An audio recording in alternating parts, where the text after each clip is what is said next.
Mancherial corporation పరిధిలోని Mancherial MLA కుకిరాల Premsagar Rao తన నివాసం వద్ద తెలంగాణ రాష్ట్ర ఆవిర్భావ దినోత్సవం సందర్భంగా జాతీయ జెండాను ఆవిష్కరించారు. ఈ సందర్భంగా ఎమ్మెల్యే ప్రేమసాగరరావు మాట్లాడుతూ 4 కోట్ల ప్రజలందరికీ తెలంగాణ రాష్ట్ర ఆవిర్భావ దినోత్సవ శుభాకాంక్షలు తెలిపారు. ఈ కార్యక్రమంలో తాజా మాజీ ప్రజాప్రతినిధులు, నాయకులు, మహిళా నాయకురాలు, కార్యకర్తలు తదితరులు పాల్గొన్నారు.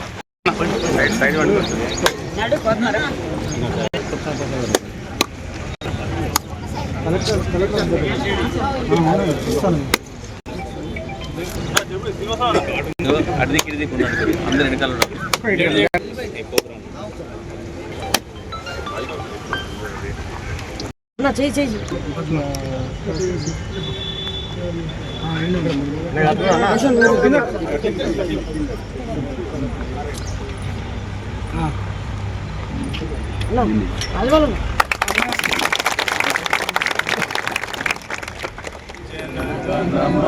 अधिनायक जय हे भारत भाग्य विधाता पंजाब सिंधु गुजरात मराठा द्राविड उत्कल गंगा विंध्य हिमाचल यमुना गंगा उच्चल जलधि तरंगा तव शुभ नामे जागे तव शुभ आशीष मागे 11వ తెలంగాణ ఆవిర్భావ దినోత్సవం మా అధినాయకురాలు సోనియా గాంధీ గారు ఏదైతే 2004 అసెంబ్లీ ఎన్నికల్లో కరీంనగర్ మహాసభలో తెలంగాణ ఇస్తామని వాగ్దానం అయింది. దాన్ని దృష్టిలో పెట్టుకొని ఎన్ని రకాల ఇబ్బందులున్నా తెలంగాణ ఇచ్చినప్పుడు ఆంధ్రప్రదేశ్లో పార్టీ నష్టపోద్దని తెలిసినా కూడా చివరికి మాకు అధికారం కాదు ముఖ్యం, మేము ఇచ్చిన మాట తెలంగాణ ప్రజలకు 6 దశాబ్దాల పోరాటం 6 దశాబ్దాల పోరాటంలో వాళ్ళు కోల్పోయినది అవన్నీ దృష్టిలో పెట్టుకొని అప్పటికి ఎవరైతే పిల్లలు ఆత్మహత్యలు చేసుకుంటూ పోరాటం కోసం అసలు బాసిందో వాళ్ళందరినీ దృష్టిలో పెట్టుకొని ఆ రోజు తెలంగాణ సిడబ్ల్యూసీ ఆగస్టులో తీర్మానం చేసి 13 ఆగస్టులో తీర్మానం చేసి ఫిబ్రవరిలో 14 ఫిబ్రవరి తెలంగాణ సాకారం చేయడం చేసిన తర్వాత తెలంగాణ వస్తే తెలంగాణ ఇస్తే మనం తెలంగాణ కోసం కొట్లాడింది నీళ్లు, నిధులు, నియామకాలు వీటి గురించి కొట్లాడితే తెలంగాణ ఆవిర్భవించిన తర్వాత వచ్చిన అప్పటి టీఆర్ఎస్ ఇప్పటి బీఆర్ఎస్ ప్రభుత్వం అన్ని గాలిపోలేసి అప్పటిదాకా తెచ్చిన వాళ్ళకు దోహుడు వీళ్ళ దూరం తెచ్చిన అందరినీ తీసుకొచ్చి క్యాబినెట్ చేసుకొని అసలు ఉద్యమకారులు, ఉద్యమం కోసం కొట్టారు, లేకపోతే టీఆర్ఎస్ నాయకులు కానీ కాంగ్రెస్ నాయకులు వీళ్ళందరినీ పక్కన పెట్టేసి టీడీపీ వాళ్ళు ఎవరైతే పూర్తి తెలంగాణ వ్యతిరేకించారో వాళ్ళని తీసుకొచ్చి వాళ్ళు ఓడిపోయినా కూడా తీసుకొచ్చి క్యాబినెట్లో పెట్టి మంత్రులు ఇచ్చి తెలంగాణకు ద్రోహం అనేది అక్కడనే మొదలుపెట్టింది.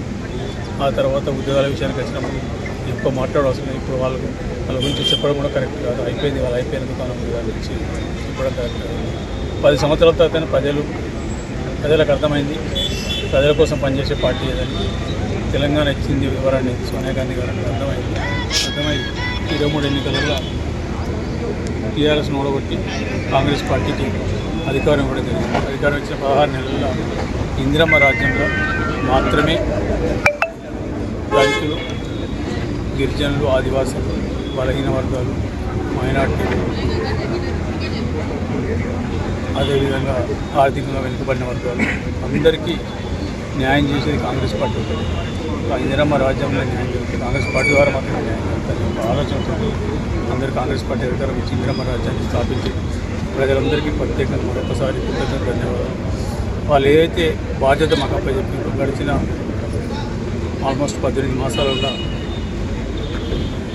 ఈ రాష్ట్రం పుట్టిన కానీ 10 సంవత్సరాలు, దానికన్నా ముందు ఈ గడిచిన 40 సంవత్సరాలు ఒక ప్రభుత్వం 18 మాసాలల్లో ఇన్ని కార్యక్రమాలు చేసిన ప్రభుత్వం గడిచిన 23 నుంచి నేను చూస్తాను. 40 సంవత్సరాల్లో ఏ ప్రభుత్వంలో ఒక సంవత్సరం ఇన్ని కార్యక్రమాలు ఇచ్చారు. కాకపోతే మాకేంటంటే ఎన్నికల కన్నా వాగ్దానం చేసిన కాబట్టి తొందరగా చేయాలని ఆలోచనతోటి తొందర జరిగినాయి. దాంట్లో ఫీల్డ్లో కొన్ని చిన్న ఇబ్బందులు ఉన్నాయి. ఖచ్చితంగా ఇబ్బందులు అనేది 80% దేవుళ్ళం కాదు, కొత్త మనుషులే కాబట్టి ఎక్కడో ఒకటి కొంత జరుగుతాయి. తప్పులు జరగడం అనేది సహజం. తప్పులు కరెక్ట్ చేసుకోవడం అనేది తెలివిగంతుల లక్షణం. ఆ కరెక్షన్ అయిపోయింది. మేము ఖచ్చితంగా ఫీల్డ్పై చేస్తున్నాం. మిగతా పథకాల గురించి చాలా చెప్పేదానికి టైం ఉండదు. ఖచ్చితంగా చెప్తాం. రేపు స్థానిక సంస్థల ఎన్నికలలో బీఆర్ఎస్ వాళ్ళకు ఎప్పుడైతే టీఆర్ఎస్ని బీఆర్ఎస్ చేసిన వాళ్ళ దుకాణం అంతా అయిపోయింది. ఇంకా బీజేపీ వాళ్ళ సంగతి మీకు తెలిసి ఎప్పుడు అవసరం లేదు. వాళ్ళకు అడ్డబొట్టు పొడుగు పొట్టు లేకపోతే బియ్యం తప్ప బియ్యం బొట్టు తప్ప ఇంకేం లేదు. వాళ్ళు చేసేదేం లేదు. చెప్పుడు తప్ప చేసేదేం లేదు. ఇక ఖచ్చితంగా రెండు పార్టీలకు స్థానిక సంస్థల పరిస్థితి అర్థమవుతుంది. వాళ్ళిద్దరు పోటీపడేది సీట్ల కోసం కాదు, గెలవడం కోసం కాదు. వాళ్ళిద్దరు పోటీపడేది టీఆర్ఎస్ వాళ్ళు బీజేపీ లేకపోతే వాళ్ళకన్నా మాకు 2 ఓట్లు కాదు, మేము మొదలుంటాం అని చక్కెర తప్పితే గెలిచేది 100% కాంగ్రెస్ పార్టీ. ప్రత్యేకంగా ఉమ్మడి జిల్లాలో 4 జిల్లా పరిషత్లు ఖచ్చితంగా కాంగ్రెస్ పార్టీ కైవసం చేసుకుంటాం. మండలాలు మొత్తం కైవసం చేసుకుంటాం. కార్పొరేషన్తో సహా మున్సిపాలిటీని కైవసం చేసుకొని ప్రజాపాలన ఇందిరమ్మ రాజ్యంలో ప్రజాపాలన ఉంటుందని చూపిస్తూ మంచిర్యాల ఇప్పటికి కనబడుతుంది, బయట కూడా కనబడుతుంది. తెలియజేస్తున్నాం. ఈ సన్న బియ్యం ఇవన్నీ ఉన్నాయి, చాలా కార్యక్రమాలు ఇంకా ఎన్నికల ముందు దగ్గరకు వచ్చి మాట్లాడుతున్నాం. ఖచ్చితంగా ఏదైతే తెలంగాణ ప్రజలు కోరుతున్నామో అధికారులు తీసుకొచ్చారో వాళ్ళ కోరికలు 100% ఇంకా కొంచెం ఎక్కువ చేస్తాం. కానీ